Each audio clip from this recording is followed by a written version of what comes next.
Hey, Wichita, we are back with another episode of Coffee Break. I am your host, Officer Chad Ditch with the Public Information Unit, and I'm here with my co-host, Officer Trevor Macy, also with the Public Information Unit. That's us, man, the PIOs. How are you? I'm good, man. We're dressed up all nice and fancy. I got my little purple tie for Domestic Violence Awareness Month.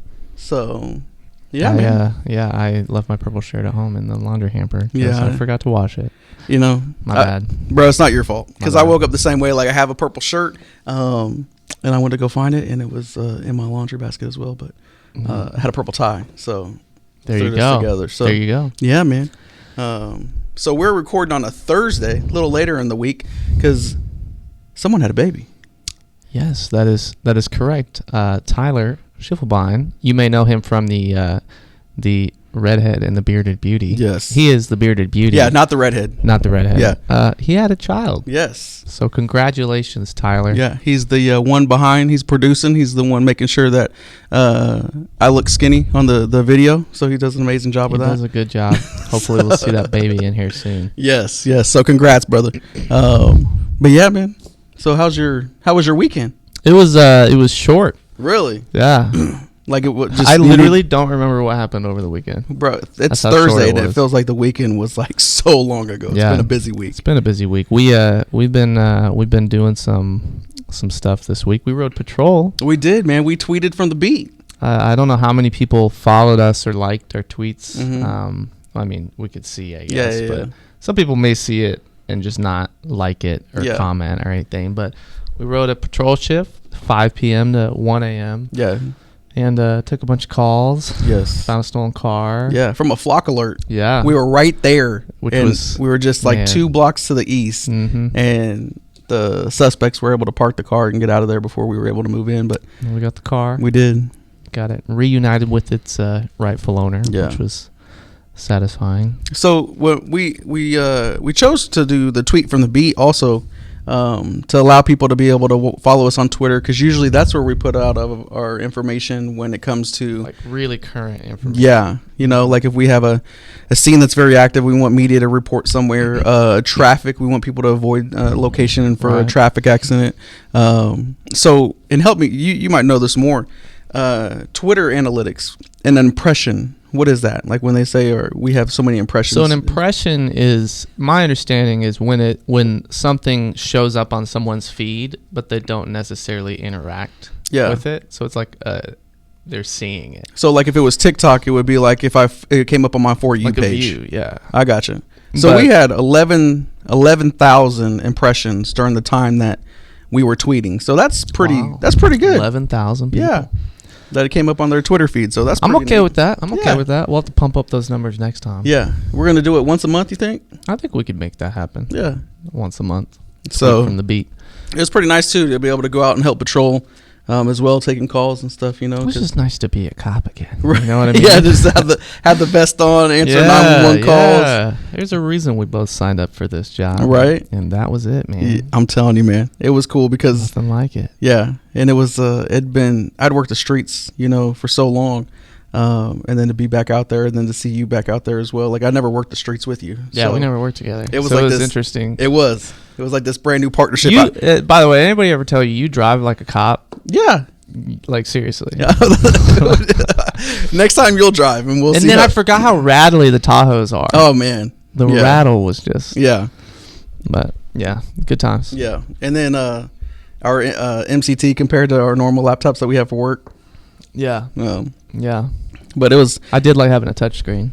That was so nice. So nice. I missed that part. But touchscreen laptops, man.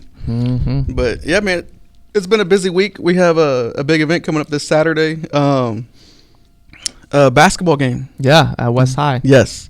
So some North CP bunch of officers are going to be playing middle school team, I believe, and then they're going to be playing West High, their basketball team as well. Should be a fun day. Yeah. Full of excitement. We're going to try to get some pictures and video of that. I'm not sure what the format's going to be yet. I need to figure out logistics on that, how we're going to do that. But I hear Sergeant Justice is going to be out there crossing some people over. Is he? That's what I heard. Wow. Yep. I can't wait to see that. Dude, I'm telling you. Sergeant Justice, I heard he's pretty athletic. Yeah. Pretty good baller. So. Yeah.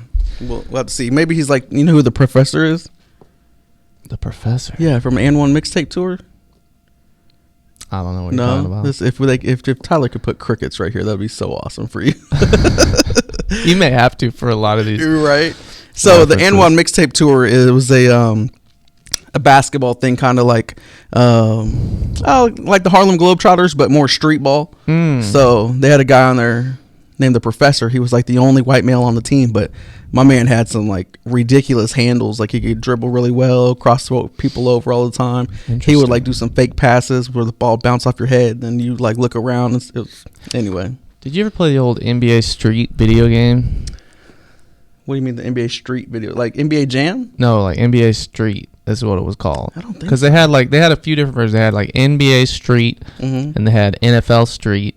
It was like all of these games that they made during this time. I think it was like in the early 2000s. I don't remember when they were coming out. Oh, okay. But it was just like street ball rules. They were really fun because it was way more. It was way less like it wasn't as strict as your NBA, your 2Ks, and your Madden. See now, and maybe it wasn't then because I didn't play video games in 2000. That wasn't a dig either. Wow. So I was too busy being a real person and not living in a virtual reality, Trevor. Because I'm Chad. And that's right. Why do I sound like Macho Man? You always got to try to one up. Why do I sound like Macho Man? You sound like Macho Man for the same reason you make me sound like Kermit the Frog. Well, that's just how you ask questions sometimes. Is it? Yeah. Whatever. Yeah. You're like, oh, well, what do you guys want to do for the Yeah.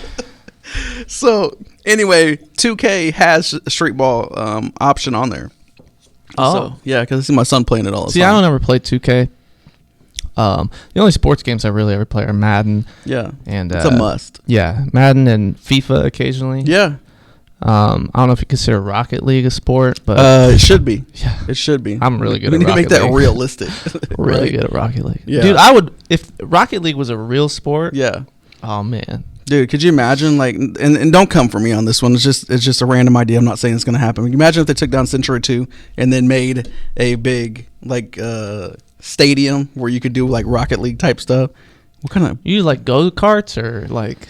Whatever. What size vehicles are we using? Probably a little bit bigger than a go-kart. Is it a Doom Buggy?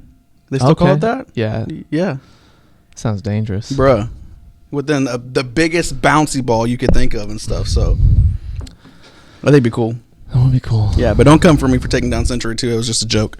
So there are people who want to see it down, right. And there are people who really don't. I know, and we don't want to get into that debate right now. No, we don't. Because then they're gonna have to comment. But you know where they can comment at? Police web at wichita.gov. Ooh, segue. Yes, or you can comment on the YouTube channel that this is on. Yeah, when you comment, you can also ask questions. We can answer questions on the podcast. It's been a minute, since we've had a question to answer here. Yeah. If you have questions, we'll answer them. Yeah, we need to bring back that random word. That was kind of funny, I thought. Entertaining. We only did that like one day. We did it one time, but yeah. I forgot about it. Yeah. So, speaking about things that we will not forget, we will not forget our guest for today, and that is. Gosh, you're I'm on the segues, man. I'm gonna keep going. So, our guest today is Heather Dean. She is a administrative aide for the department, but she works with domestic violence and DV sex crimes areas. So, she is a advocate for our community. And our department as well. So she is here. We're going to get her on and we'll get a refill. We'll be right back with Heather Dean.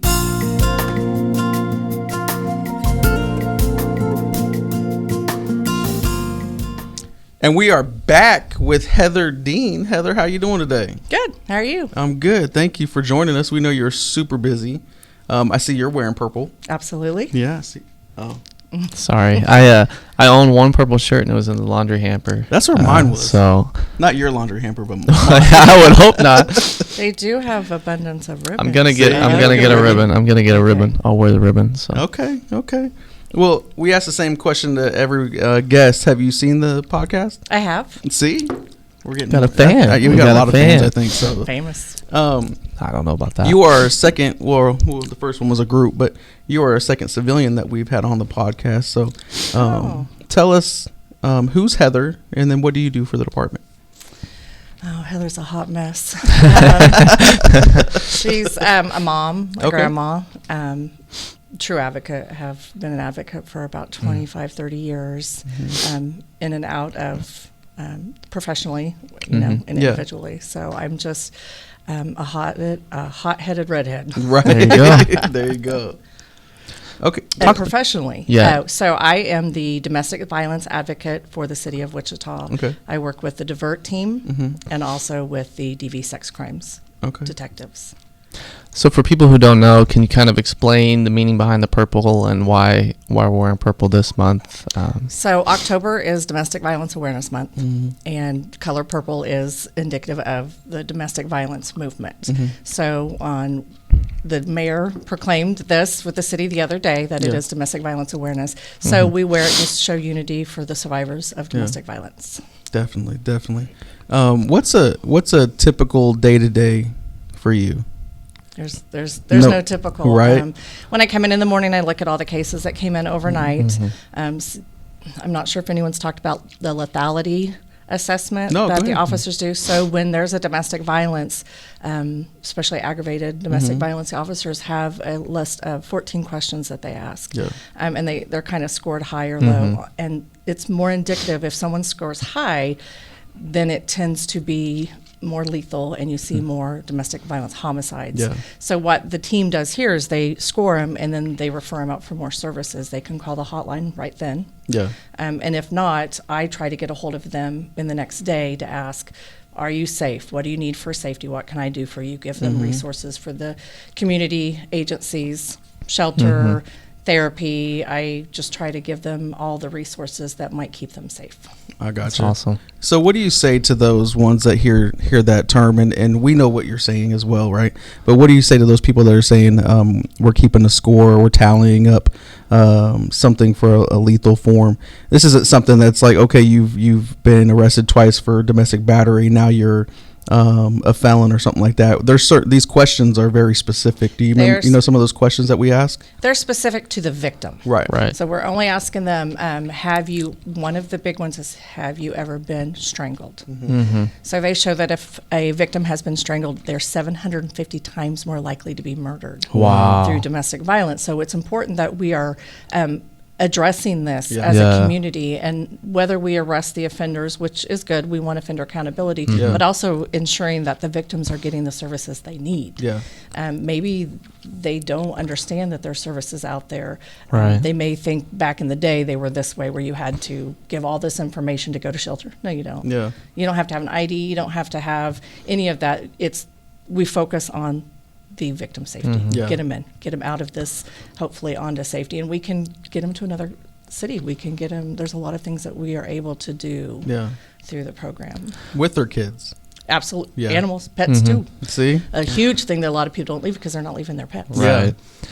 How important is it to get these victims connected with these resources? Because I know we talk like in the academy, and then we spend time on the streets talking to these victims about the cycle of domestic violence and breaking that cycle. Can you kind of talk a little bit about that and why these resources are so important?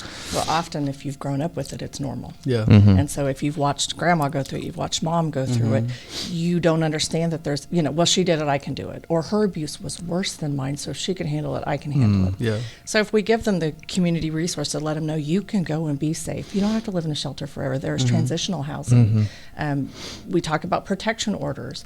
What are those, and how you can be safe, and the time when they're arrested is the safest time to do it because they're in a facility. You get the protection order. That gets him out of the situation and gives you that amount of time to plan. Get your stuff together. So just giving them the information and letting them know you're not jumping through hoops. Right. Like I can literally make a phone call and you can get into shelter. We've got daycare availability. There's funding for daycare because a lot of times women will stay and it's not always women. But they'll stay because he watches the kids. They don't have daycare. So if he's in jail, who's going to watch my kids? And so there are funds available through our community partners that you can get daycare that day, the next day for your child. That's awesome. Right. So to let them know there are, and a lot of people who have generational, they don't understand there are other support systems out there because their support system is very tied to domestic violence. Right. So if we can connect them with other support systems, even support groups, and with other women who have been where they've been and have succeeded and got out. So I feel it's 100% important that they get these resources immediately. So this is a podcast too, where I like to think that we're honest, and we ask questions too, like what the community thinks, and being officers that have been on the streets and talked to domestic violence victims and stuff.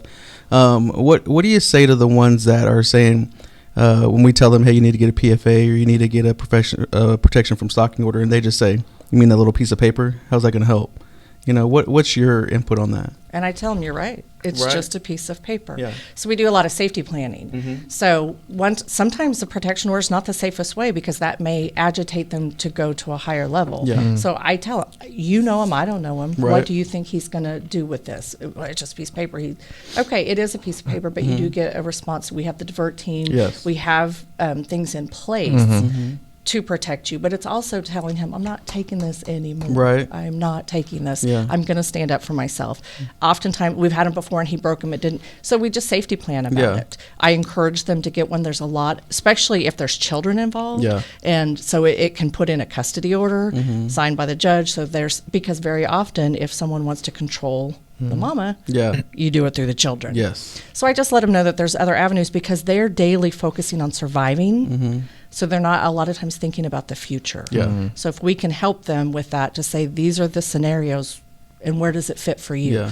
Again, it's all driven by them. I give them the resources and the information, and it's up to them whether they where they go with it. I think to add to that too, I think it's another step to show somebody how dangerous somebody is. If they're willing to bypass something that a judge has ordered you not to do, I mean that just shows like the quote unquote the F's that you give, you know what I mean? Right. About what a judge says and stuff. So, and that's another way that another charge that we could put on this person that just puts them into jail longer. Maybe it gives them the treatment, because a lot of people just think that I don't want this person to go to jail. I love them, everything like that. Well, then if you love them, well, let's get them treatment then. Maybe they need anger management treatment. Maybe they need some other form of treatment. But yeah, I think PFAs and PFSs are definitely one good step. Batter's intervention is a great program for that. Mm-hmm. So yeah, that I agree too. Let them get to the course of why am I doing this over and over and over. But her as well. Like I love yourself. You need to love yourself and your kids. Yeah, definitely. How long have you been doing what you're doing now? This position exactly here for the city of Wichita? 6 weeks. Oh, okay. So you're fairly new, but you've been doing it longer outside of there. I was with another county where I actually went on scene to domestic violence calls and did advocacy. Okay. How long did you do that? 5 years. Okay. How have things kind of changed, I guess, from what you've seen as far as like domestic violence and just like people's awareness of it and the amount of resources available? Have things changed a significant amount in the time that you've been involved in this line of work? I think there's more awareness. I think people, because the old, that's a family matter. They, let them do it. I think people have realized that when children grow up in it and then go into school and they have issues and then crime. I mean, I think people are tying things, especially like the ACEs. Yeah. When that came out all those years ago, I think people are like, oh, we're connecting the dots. So when there's violence, it begets violence. Yeah. And so people are a little more ready to call, especially when we have community policing, when we have a divert team, that is what they're dedicated to. There's been an increase this year in domestic violence calls or cases, but I think that's because people are more ready to report. They're trusting the process a little bit more. We have a long way to go, but I think they are trusting it more. What I have seen is the lethality part of it, the potential, the strangulation is tremendous. Really? And so I do a lot of education with victims to say, do you understand you're 750 times more likely to be murdered by this person when they use strangulation, because it's so intimate. Yeah. Right. It's so violent. Yes. And so I give them information. And then do people understand that just because you don't hurt today doesn't mean that can kill you. Yeah. Right. Months later. Well, and then we have the forensic scientists that do the photography that shows, like, we as officers on scene might not see that bruise on top, but that camera can get underneath and actually see, that there's bruising starting to show, or maybe a couple more days you got the bruises around your neck and stuff. And you can't see when a carotid artery has been severed or torn. You can't see when the thyroid's been crushed. So using those cameras and doing the CTs and having the full SAR is so important. So we really try. I know no one wants to go to the hospital and be there for 3 hours. Like, we get that. Yeah. But to understand that there's some longevity in your life Literally, you may have gotten away today, but that doesn't mean that there's not residual damage. Right. Is there an increase, or is there a higher amount of cases, I guess you could say, as well, with young people? Maybe not, just because we classify domestic violence as adults, right? And I think that we also have juveniles that are 16, 17 years old that are dating and stuff. I mean, Trevor probably didn't date when he was that young. No, sorry, Trevor. Too young for that. But have you seen a lot of cases like that too with juveniles? And Absolutely. Yeah. And we do. So part of my grant is we do the domestic violence, but dating violence, sexual assault, stalking. So we do see that a lot. So working with the SROs, a lot of reports come from them because there's a trust there. You know, I'm not calling to Popo. I'm not calling 911, but I got an officer here that I see every day. Yeah. What can I do about this? And so I see a lot of that. And I think too, like I've taught a couple classes at some schools and stuff reference domestic violence. And when we talk to the kids about strangulation and what it is to be in a good, meaningful relationship and stuff, and we talk about cases that we've been on and calls we've been on, the looks on their faces are like, I'm going through that right now, you know, and to be able to get resources to them, I think is very important, because like you said, that's something that's going to go with them throughout their life until they get help and figure out the right way to have meaningful relationships. So. Right. And if no one's taught them what red flags are, if you grew up seeing this, it's normal. If no one's taught you that being called a horrendous name by your boyfriend because you looked at that this isn't normal, this isn't safe. So we do a lot of safety planning. What's safe? Yeah. And good.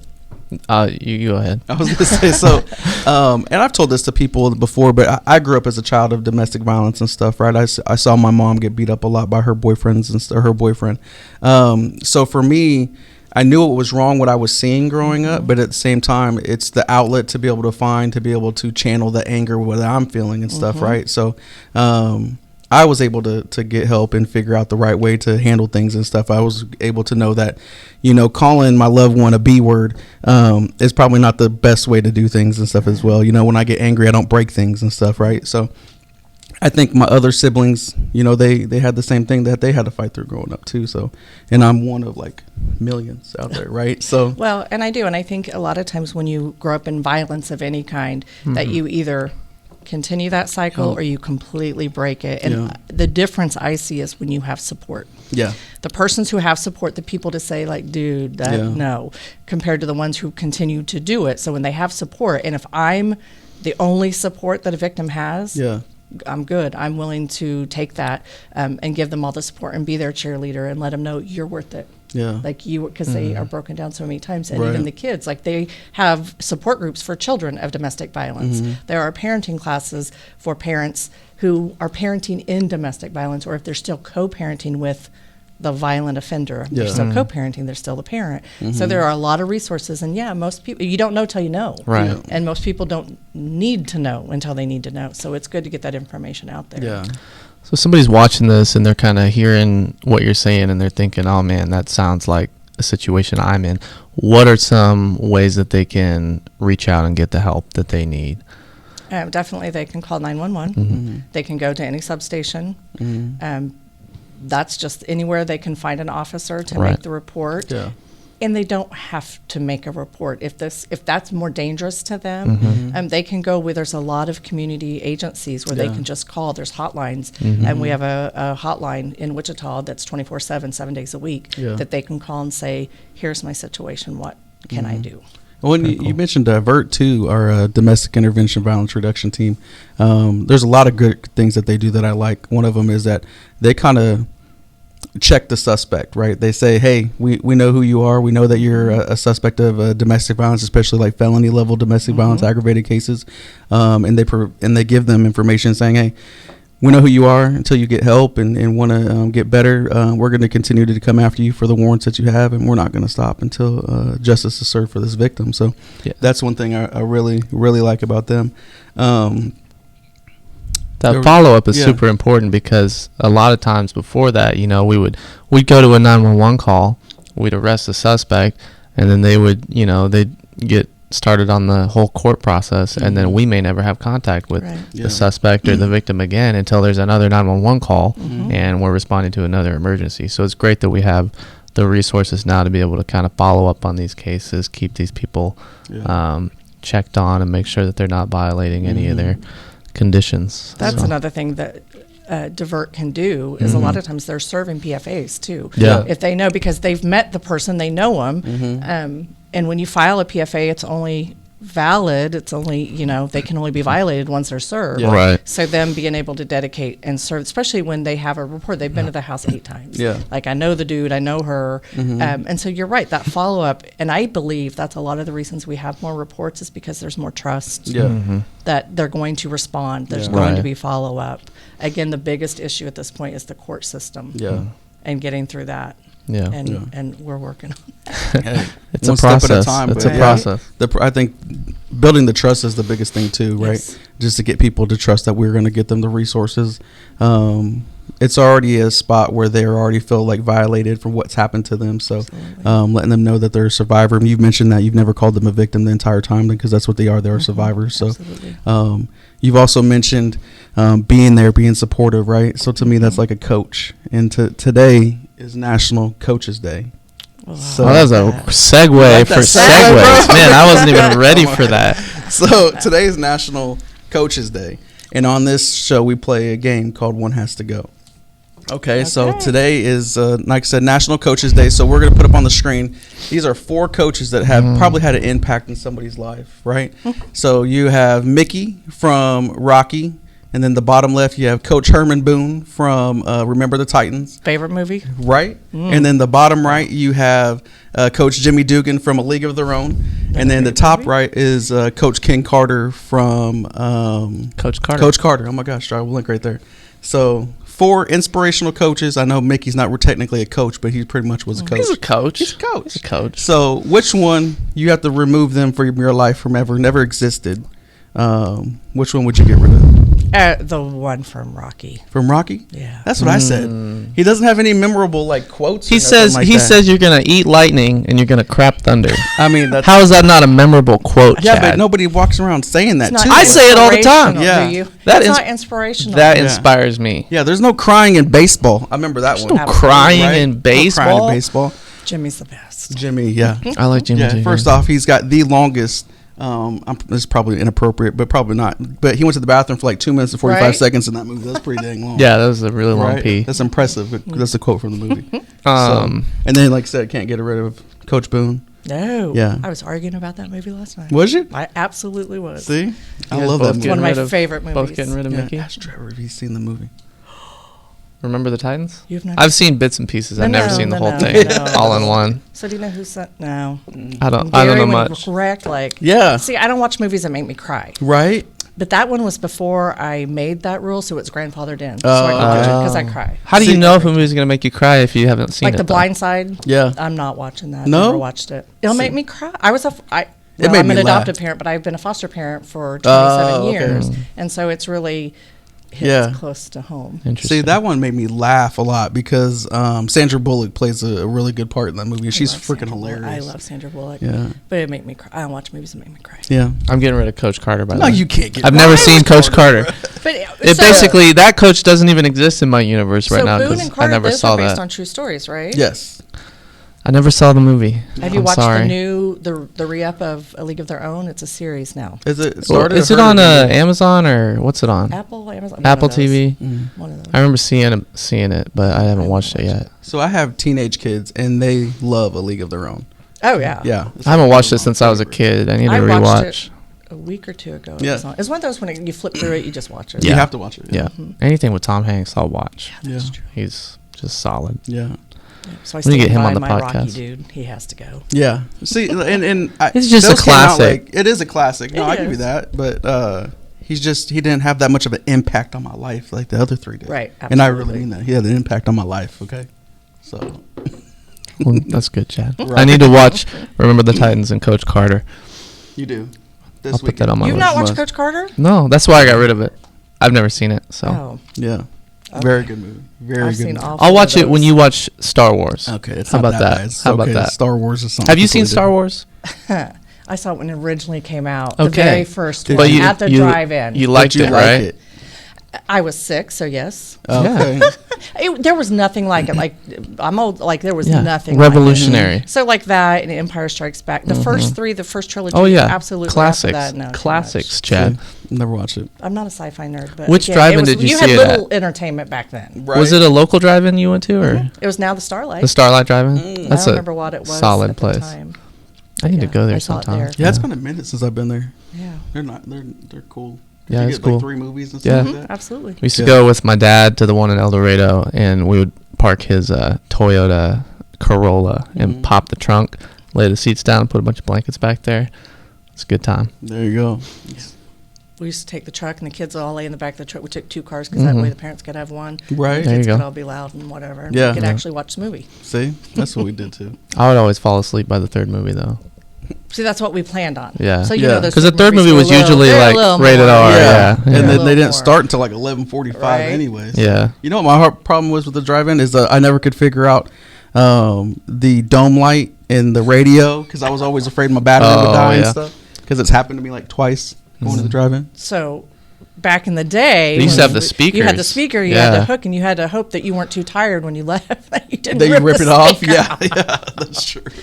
Oh, that was good quality sound. Yeah. So much. Well, they still have the speaker, but yeah. But now you can turn it to your radio. Yeah.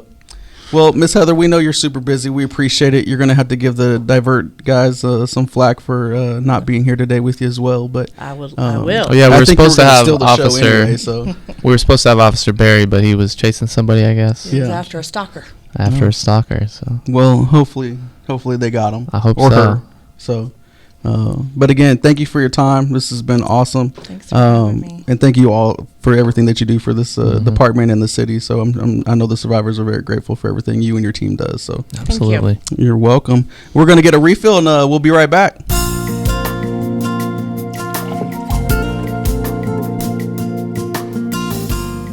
And we are back. Man, that was a great interview. I was. She is passionate about what she does. And it comes through very clearly in the way she speaks, and I appreciate that. It's nice to work with people like that who are just tailor-made for the job that they have, and can speak about it so eloquently. And you have to be passionate when you work with domestic violence survivors and stuff. You have to be in any kind of social work, right? You have to be passionate about what you're doing because a couple things. One, it's a lot of hard stories that you're going to hear every single day, and you're going to need that that passion to help push you through on some of those dark days, right? And at the same time, you know, even with any kind of social work, first responder, a lot of time the pay isn't as high as, you know, like a doctor or a sports player or something like that. So we don't TikToker. So we don't do this job, you know, for the money, you know. Obviously we want to provide for our families and stuff like that, but we had to have that passion and a bigger reason for why we do this job. So Heather, thank you for everything that you do, and thanks for being on the podcast. So man, it's got to be a rough job, but it's awesome to be able to get people the resources that they need and stuff too. So very important work. Very important. Yeah. So we were talking earlier about people get us to submit questions and everything too, right? So it made me think about questions that I always have that I want to bring up and stuff. And it's usually when I'm on the roadway. And it's not that I have road rage. It's just I think that some people just don't understand. A lot of people don't. Yeah. I've noticed that. For instance, like today I was getting onto the... You good, bro? Thing in the air. Yeah? Yeah. You good? Did you try to kiss it? No, I'm trying to blow it away from my face. It's over here now. I got it. There we go. You good? Yeah. Okay, don't edit that. That was hilarious. You can edit it if you want, Tyler. I don't care. So, I was getting on the highway today. And which highway? Kellogg. Okay. Kellogg? Yeah. And the merge lane, right? When you're coming from, let's just say you're coming from Hillside and you're getting on to Kellogg going eastbound.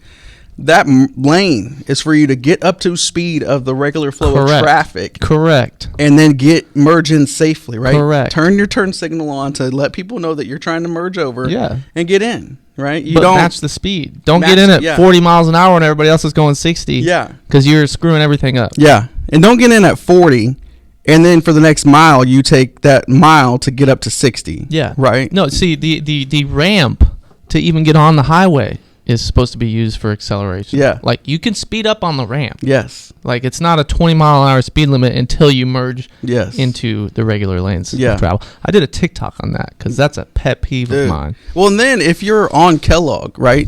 Okay, so this is how we consider the lanes of traffic for people that are on Kellogg. If you're traveling eastbound on Kellogg, the lanes from left to right are lane 1, 2, 3. It's the same if you're going westbound, too. Correct. Same if you're going westbound. Thank you for that. So, I was giving a perspective, okay? So anyway. If you're going westbound, they're 3, 4, 6. Yeah, and then they're 9, 7, and 2. So anyway, lane 1, 2, and 3, right? Yeah. If you're in lane 3 and there's a exit and people are coming in or coming through to get onto the highway as well from the entrance or whatever. Yeah. We zipper merge. Yeah. Right? And if you can get over into lane 2 to let those people on, then be a respectful human being and do that. See, and people will say, well, it's not my job to let people in. Well, yeah, technically no, but like, really? Yeah. Can we not just be courteous to other people? And nobody knows how to zipper merge. Yes. Which is the easiest thing in the world. It is. Just alternate. Hey, this person's getting on. They're going to get between these two cars. And then the next person's going to get... And watch a video explaining it. It's super best place to zipper merge that I can tell you right now is northbound I-135 going on to westbound Kellogg. And you have southbound I-135 getting on to westbound Kellogg. Right there, it seems like when there's high traffic at times, people forget to zipper merge or people think it's so important that they need to jump. So it's all it is. One for one. One for one. We all move in, right? Everybody alternate. There are some places... That's where I was at, actually. Some places I've noticed where they actually have signals to tell people when to merge on. Oh. Like, they'll have a signal on the entrance ramp. Colorado, Denver does this. Yeah. So they'll have it's red, and then it'll go green, next car goes, and it's red, and green, next car goes. Because, I mean, honestly, you kind of have to do that. Yeah, right? People just don't... They don't pay attention. Yeah. And then... following too close, right? If I look at my rear view mirror and I can't see your bumper or even the roadway between my car and yours, you're wrong. That's probably one of the most common citations that gets written in Wichita is following too closely. Yeah. Because if you're in an accident, and you rear end somebody, and the only reason you rear ended them was because you couldn't stop in time, because they stopped, you're following too closely, and I'm going to cite you for that every single time. And your insurance is going to find you at fault too. Yeah. You know? Because you have to allow for unexpected things to happen. You got to have that braking distance because you don't know what's going on with the car in front of you. You don't know if somebody's going to brake in front of them and then it's going to be a chain reaction. And if you're riding their bumper, you're going to be eating their bumper. Yeah. I hear you. We need to start having traffic pet peeve discussions. Right. Weekly, because man, I could go on and on. I love you, Wichita, but come on. And I used to, full transparency, when I was younger, I used to brake check people that would ride me. But now I realize that's not safe at all. Yeah, don't do that. And I don't want it to damage my car. So now I turn my hazards on. Like, if apparently you need to move, you need to get around me, so you get around me. You know what I mean? So, but I support that. I just needed to blow off some steam real quick. I'm with you. I get so frustrated driving. It's just, and I'm not a perfect driver. No. Because I can feel the haters out there right now talking about officers do this as well. Yeah, people always we know pictures of officers' vehicles this officer did this. Is that okay? Well, no, it's not. We know it's not okay. We're supposed to drive just like everybody else is supposed to drive. And some people are better drivers than others and stuff too, right? So but yeah, man, that was intense for a second, right? Intense. So you know what's going to be intense this weekend or on Friday? People who are camping. People are camping. Yeah, they're going to be intense. No, man. Great. The South High football game. They're playing Northwest, and I hear that there's going to be a special guest that's going to perform with South High. Oh, yeah. So it's going to be... Is it Fergie? It's not Fergie. Dang it. No, it's not Fergie. It's not Dre. Dre won't be there. Dr. Dre? Yeah, Dr. Dre. He performed at the halftime show Yeah, I forgot about that. So that's what I'm saying. So it's not somebody super famous, but it's somebody that is going to have an impact on the city. I'd say he might be super famous. He might be. Depending on who you ask. That's true. He has appeared in a yearbook. That's famous. That's pretty famous. So. I was in 4 yearbooks, Chad. Yeah? Yeah. Just 4? Yeah, just 4. I thought you might have been in 3. I graduated after 4 years, thankfully. See, I thought you would have been in 3. I didn't have to stay an extra one. Yeah. Oh, you thought I would only go for 3 years? Yeah, bro, you're pretty smart. I don't know. I act smart. Yeah.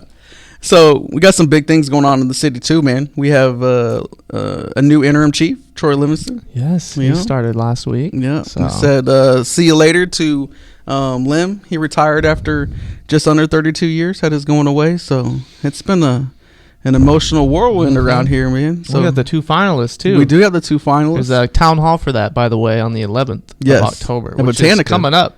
It's like Tuesday. That's next Tuesday. Is it next Tuesday or is it Tuesday? It's Tuesday. Well, you said next Tuesday.